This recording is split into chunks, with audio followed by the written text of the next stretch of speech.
that he hadn't done a search like this before, but the fact somebody was missing for that long already did not bode well. But he thought, you know what, I'm gonna go in there, I'm gonna give it my best shot, and I hope we find this guy still alive. And so Michael put on all his equipment right on the shore side, and everyone's waiting, kind of watching, anxious about what's gonna happen next. And once he had donned his equipment, Michael stood up and just began scanning the lake, looking for, any sign of where to begin the search, because it's just one man in this huge body of water. He needs sort of a starting point. And so it's quiet, everyone's just kind of watching Michael as Michael's looking around the lake. And then at some point, he looked out and he saw there was this little ripple sort of right in the middle of the lake. Now, the surface of the lake had basically been glass-like because nobody was really in the water, save for like the very perimeter of the lake. And so the water was very calm. But he sees there's this little ripple sort of right in the middle. And so Michael points out the ripple to the other officer he was with and sort of anybody who could listen. And he said, okay, I'm going to go in there and start searching right there. And so Michael goes into the water, kind of wades in till about his waist.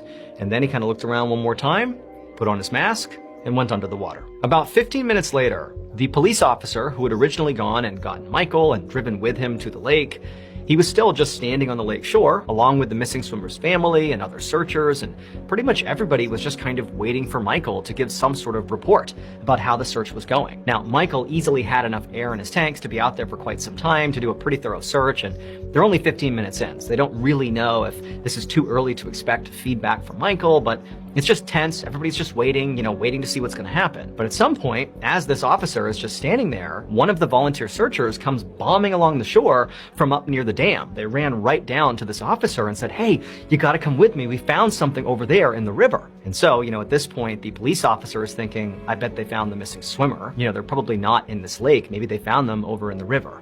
And he's thinking the worst, right? So he runs with the searcher, he goes to the dam, he goes to the riverside on the other side of the dam, and there's this crowd of searchers and police that are all along the shore of the river. And so this police officer, he pushes through the crowd, expecting, frankly, at this point, to see a dead body, to see the missing swimmer. But when he parts the crowd and sees what they're all looking at, he realizes there has been a terrible mistake. So 2 hours earlier, when this missing swimmer